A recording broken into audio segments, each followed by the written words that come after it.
इस समय शंभू बॉर्डर पर खड़ा हूँ। मेरे पीछे आपको केंद्र की मोदी सरकार की बैरिकेडिंग नज़र आ रही होगी।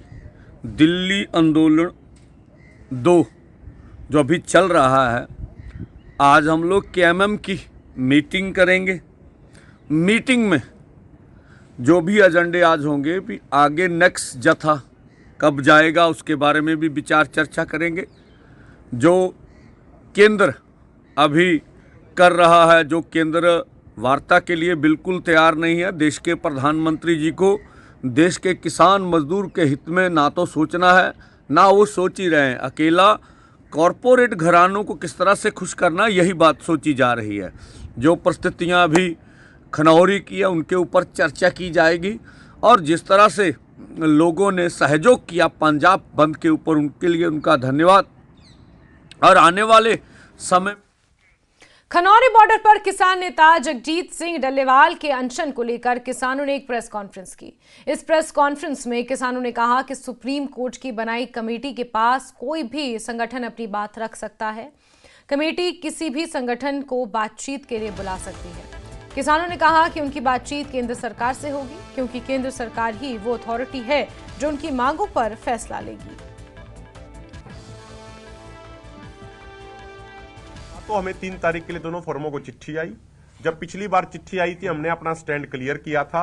हमने ये स्पष्ट तौर पे कहा था कि हमारी मांगे केंद्र सरकार से हैं और हम जो भी बातचीत करेंगे भविष्य में वो माननीय केंद्र सरकार से ही करेंगे। केंद्र सरकार को ही हमारी मांगों को पूरा करना है। और उस विषय में सरदार जगजीत सिंह डल्लेवाल जी द्वारा एक लिखित चिट्ठी थी, वो भी उस कमेटी को भेज दी गई थी कि उस समय उनके अनशन को लंबा समय हो गया था। उसके बाद जाके कमेटी ने थोड़ी थोड़ी अपनी सक्रियता दिखाई थी। अब जहां तक किसी दूसरे ऑर्गेनाइजेशन का सवाल है, तो देखिए कमेटी भी स्वतंत्र है। वो जिसको चाहे उसको बातचीत के लिए बुला सकती है, जिसका वो पक्ष सुनना चाहे, जानना चाहे, उनको वो बुला सकती हैं। उसके लिए माननीय सुप्रीम कोर्ट की कमेटी भी स्वतंत्र है और जो ऑर्गेनाइजेशन अगर वहां जाना चाह रहे हैं अपनी बात रखने के लिए, वो भी स्वतंत्र है। हम उस पर कोई टिप्पणी नहीं करना चाहेंगे। देखिए, हमने पिछली बार ही स्टैंड क्लियर कर दिया था कि हमारी जो भी बातचीत होगी वो केंद्र सरकार से होगी, क्योंकि केंद्र सरकार ही वो अथॉरिटी है जो हमारी मांगों को पूरा करेगी। भाई, संसद की रिपोर्ट आ गई। अगर हम कमेटियों की रिपोर्टों की बात करें तो संसद की कमेटी ने पूर्ण बहुमत से रिपोर्ट दे दी अपनी कि एमएसपी गारंटी कानून बनना चाहिए।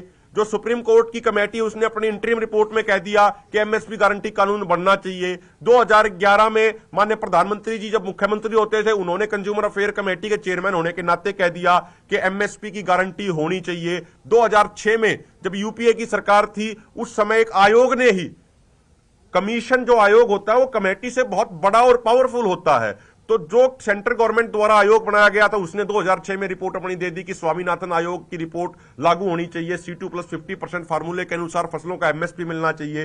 तो ये सारी चीजें जब क्लियर हो गई, सारी चीजें बिल्कुल, तो अब हमारी जो डिमांड है वो सेंट्रल गवर्नमेंट से है। और अब